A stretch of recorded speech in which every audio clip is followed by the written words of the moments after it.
ምረታ በደንብ ይዞት ነበር ጉዳዩ። በደንብ ኑ ተደራጁ እያለ ሲጮህ ነበር ምረታ። ዘመድኩን ጮኋል። ያልጮኸ ሰው የለም፣ ሰሚ ግን የለም። ቤተክርስቲያኗ ተመልሳ ትሰራለች እዛ ቦታ ላይ አይታሰብም። ቤተክርስቲያኑ ተመልሶ ይሰራል። እስቲ ለዶክተር አብይ ጥያቄ አቅርቡልኝ፣ ለሽመልስ አብዲሳ ጥያቄውን አቅርቡልኝ፣ እዛ አካባቢ ላሉ ሰዎች አቅርቡልኝ። ያ ቤተክርስቲያንን መልሶ ይሰራሉ ወይ ነው ጥያቄው? አይሰራም። እዛ ቦታ ላይ ምናልባት መስጊድ ይሰሩበታል ከትንሽ ጊዜ በኋላ። እውነቱ ይሄ ነው። ቤተክርስቲያኑ መልሶ አይሰራም። አርሲ የተመረጠበት ቦታ ቀስ እያሉ ነው። ብዙ ቦታዎች አሉ፣ ድምፅ የሌላቸው ብዙ ቦታዎች አሉ። ወለጋ ነበረ፣ ክሊናውት አደረጉ። ወለጋ በደንብ ክሊናውት አደረገው። አማራ የሚባል ኦርቶዶክስ የሚባል በደንብ አጸዱ። ኦሮሞ ነው ኦርቶዶክስ የሆነ ዲቃላ ነው የምትባለው። ማንም ያውቀዋል። ይሄ ማንም ነው የሚያውቀው። የኦሮሞ አባቶችን የኦሮሞ ወንድምና እህቶችን ኦርቶዶክስ ከሆኑ የዲቃላ የአማራ ምንድነው እምነት ነው የሚሏቸው። ዓለም ላይ እንዳለ አይነግሯቸው፣ ማህይም ስለሆኑ ማለት ነው። አሁንም ወለጋን ጨረሱ፣ ከዛ አርሲ ይመጣሉ። ከዛ በኋላ ነገ ጅማ ጠብቁኝ። ጅማም የሚሆነው ይሄ ነው። ኦሮሚያ ክልል ላይ የተባለ በሙሉ የኦርቶዶክስ ተጠብቆ እንደዚህ አይነት ነገር እንደሚሰራ እርግጠኛ ሆኜ እነግርሃለሁ። ክሊና ነው። የወለጋን አበረዱት አይደለ? የሚፈልጉትን ጨረሱ፣ የሚፈልጉትን አፈናቀሉ፣ የሚፈልጉትን መሬት ወሰዱ። አሁን እሱ ቀረ። አሁን አርሲ መጣ። አርሲ ስጨርስ ሀረር ትሄዳል። ሀረር ስጨርስ ጅማ ትገባል። ይቀጥላል። ይሄን ነው እየሰሩ ያሉት። ግን የኦርቶዶክስ ልጆች ሾርት ሚሞሪ ሆናቸዋል። ብዙ ጊዜ የተጎዳችሁት በዛ። አሁን መንግስት አውቋል። ከዚህ በኋላ ማን ሊፈጥረው ይችላል? እስቲ ንገሩ። መንግስት ይህንን ነገር መግለጫ ከሰጠ ካወቀ በኋላ ከዚህ በኋላ ምን ሊፈጠር ይችላል? እስቲ ቆም ብላችሁ አስቡ። ከዚህ በኋላ መንግስት ካወቀ በኋላ ወደ እርምጃ ነው አይደል የሚገባው? ያንን ቤተክርስቲያን ለማሰራት ህዝቡ ችግር የለበትም፣ ያሰራዋል። ኦርቶዶክስ ሰጪ ናት ሁልጊዜ። እንዲሁም የኦርቶዶክስ ነገር እንዳይከበር አደረጉት እንጂ ዘመድኩን ራሱ አንዴ ያልጻፈውን ጽሁፍ ጽፋል ተብሎ ዘመድኩን ለመጀመሪያ ጊዜ በቪዲዮ ወጣው እኔ ጋር ለመጀመሪያ ጊዜ ዘመድኩን በቀለ በቪዲዮ ሶሻል ሚዲያ ላይ የወጣው እኔ ጋር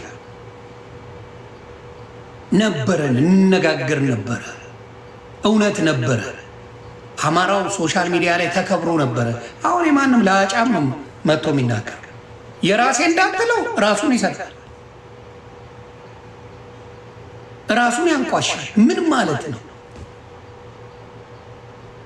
ራስን እያንቋሸሽ የራስን ህዝብ ለህዝቤ ቆም ያለ የሚባል ነገር አለ? የለም። ለአንዳንዱ አርሰናል ከአርሲ ላይ ከሚገደለው ወገኑ ይበልጥበታል።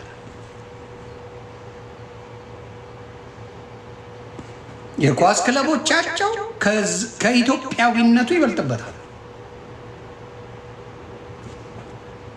እያየን ነው። እና ሁሉም እየተነሳ ነው። አባቶች እየተነሱ ነው። ይሄን ጉዳይ በሲሪየስ እንየው። የቀልድ ጉዳይ አይደለም፣ የህይወት ጉዳይ ነው። ቤተክርስቲያኑ እዛ ቦታ ላይ ካልተሰራ ኦርቶዶክስ እንድጠፋ ተፈልጋለች። አሁንም ነገር አለ። ያ ቤተክርስቲያን መልሶ እዛ ቦታ ላይ ካልተሰራ ዓላማው ኦርቶዶክስን ማጥፋት እንደሆነ እንድታውቁ።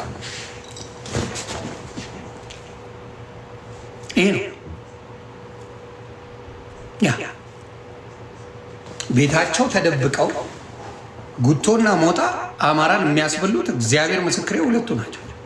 አማራ እንዳይደራጅ፣ አማራ ወደፊት እንዳይሄድ፣ አማራ ወደ ጥሩ ዓላማ እንዳይንቀሳቀስ የሚያደርጉ እንቅፋቶች እነዚህ ሰዎች ናቸው።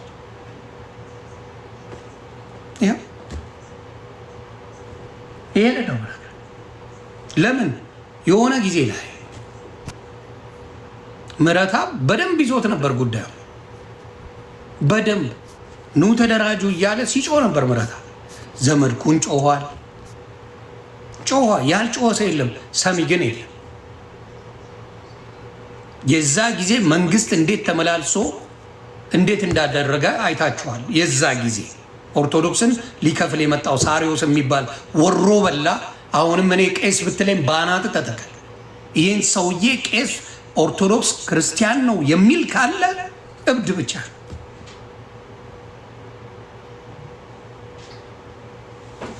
አይደለም። የኦርቶዶክስ ቀንደኛ ጠላት አቡነ ሳሪዮስ የሚባል ይሄ ሌባ ነው። ኦርቶዶክስን በዚህ ደረጃ እንድትጨፈጨፍ የሚያደርገው እሱ የሚመራበት ማንም አያውቀው፣ ማንም አይፈልገው። አውሪዮስ ነው፣ ሳሪዮስ አይደለም። እሱ ነው። ከዚህ በፊት ቄስ በላይን አድርገው ሲያሰቃዩ ነበር። በጉልበት ዘርፎልህ ቄስ እንዳልሆነ ይታወቃል። ሁሉም ያውቀዋል። ቀሲስ ብሎ አምጥቶ ፖለቲካ ሲሰራበት ነበር። አሁን አቡነ ሳሪዮስ ብሎ ምንም አታመጡ። ይሄ ነው አሁን ችግሩ እየተፈጠረ ያለ። ኦርቶዶክስ ቀና ብላ አታይም እያሉ ነው የሚናገሩት። ስለዚህ አሁን የምምለው ምንድን ነው? ለኦርቶዶክስ ወንድምና እህቶች ተደራጅ። የአርሲው ሲቆም ሌላ ቦታ ደግሞ ግድያ ይጀምራል። የወለጋ ነበረ እንደፈለጉ አስጨርሰው መሬቱን በሙሉ ወርሰው ወለጋ ላይ የሚፈልጉትን ስላገኙ አሁን ቆሟል። ወለጋ ላይ የሚጨርስ ወለጋ ላይ የሚያጠፋ የለም። ኦነግ ሸኔ ያላችሁት አሁንም ወለጋ አለ፣ በፊትም ወለጋ አለ።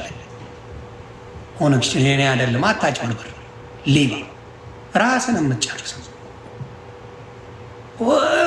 ወለጋ ለምን ሰላም ሆነ? ምንም የተቀየረ ነገር የለም።